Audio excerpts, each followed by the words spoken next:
and it's part of how you do what you do. So can you explain to us how you view, let's just start with the invention of the credit card and how that might be an example of how you do things and how you approach solving problems. That was probably one of the simplest challenges I've ever had in my career. Really? Absolutely. Because the given was there and it was obvious, and I'll go over that. The goal and the solution that we're looking for was there and it's obvious. A client came to me and said that we have a problem.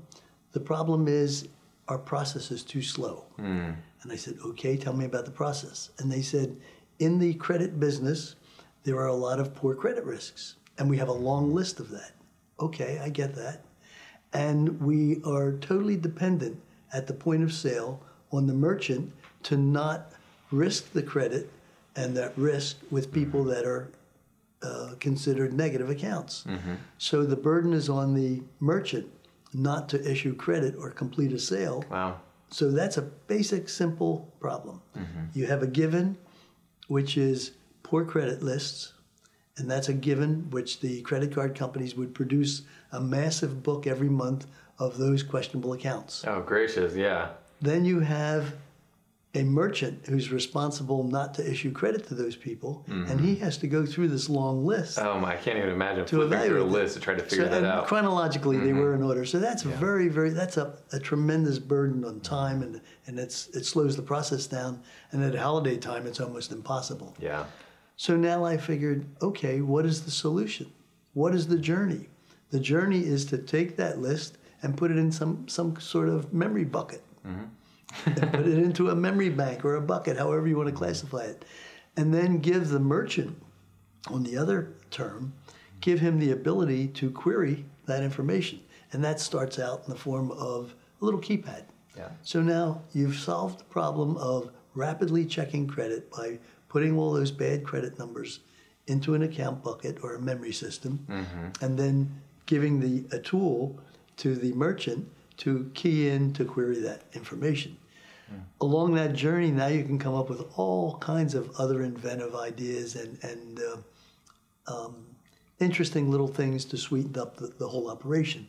My first concept on that process was, if a sales slip is written up, and that's the way they would do it in those days, they'd write up the sales slip, put that on a little embossing machine with the credit card, and if they were going to complete the sale, they would hand emboss it. Yeah. Well, I motorized that. Oh, right. So I put it into a machine that encompassed a keyboard and an automatic embosser, and if the credit was good, meaning that the query was not found and there were no negative account numbers, it would automatically come back and emboss the account.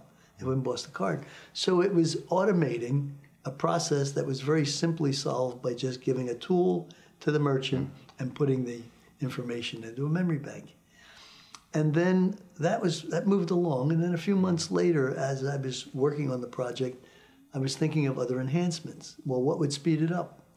If he didn't have to key in the account number and had a better automated process, that would speed things up. And I figured, let's put some intelligence in that piece of plastic. And right around that time, reel-to-reel tape recorders came out.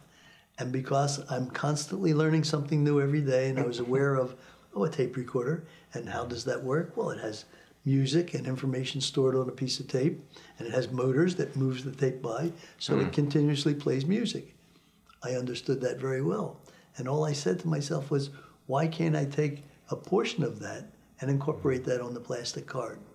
So I took a portion of that tape, recorded the account number on it, pasted it on the card, and then provided the human as the motor to move the tape. And that's the swiping of the card. So hilarious. There was really no invention. It was just a repackaging and a new concept of a methodology or a process that existed, but how do we apply that to realism? Well, let's talk about that for a little while, because I think it does take a different paradigm. Because you were saying, let's just say, you said it wasn't an invention, but you actually did combine a number of different elements. For one, there was a problem, and for two, you had to combine different technologies that already existed to create a solution. So when you're approaching those kind of situations, how do you think about them so that we can get behind the scenes a little bit of how you approach finding solutions to problems? Well, in general, in general, it's a matter of having sufficient knowledge and exposure to know that there are functions that exist in this world. That's a great point. Right. Yeah, you had a large repertoire to be able to draw from. Because I learn something new every day. I'm learning constantly from people, just communicating with them. And I store that away in my memory bank, which is my brain. And if I feel that I want to go further, for instance, this tape recorder idea came, and we'll focus on that because I feel it's very simple. The tape recorder idea came to my mind because prior to tape recorders, there were wire recorders. That even goes beyond possibly your time of understanding. So before they actually had reel-to-reel tape, they had little wire recorders that they would record on the wire, and that was reel-to-reel wire. Well, that wasn't practical. But then when the tape came out, I figured that has possibilities because there's information that's stored on that. Then I had to question myself, well, the mechanism now that plays the music on that tape is at a constant speed. Because if it wasn't at a constant speed, remember if you would speed the reels up, it would sound a little funny. Sound a little funny, or if you slow it down, it would sound funny. And I figured, well, okay, I've got to move that little piece of tape with the human's arm fast enough through the little mechanism that mimicked the tape recorder so that it could be read. And it wasn't going to be constant speed. And was that necessary? Because in my memory bank, I had a little bit more knowledge. I knew that I could store that information in a digital format and be able to do that. I was able to put some digital synchronization on there. Wow. So once you would wheel it through, you push it in slow or pull it out fast, it would read that synchronization and everything after it would be data. And that's how it came about. Well, and if I couldn't have implemented it, I could have gone to a higher technical person that could have, but I had the knowledge to do that. Yeah, I appreciate what you're saying because I'm finally understanding how you approach these situations. And it's not, I think everybody wants the secret sauce right at the point of inspiration, but what you're helping us understand is you're actually doing this all the time. You see the tape recorder come out and you instantly start thinking, wow, the applications of this could be all over the place. Exactly. Another technology, you do the same thing. Exactly. And by the end, you have this giant encyclopedia of things to draw from to create solutions. Exactly. And I think any inventor that's listening to this interview right now should be taking note of this is what I should be doing all the time, and I need to be cultivating this as a practice to become effective. The most important, valuable thing I can tell you out of this whole process is don't find yourself starting in the middle. Never lose sight as to what is the simple solution to the challenge.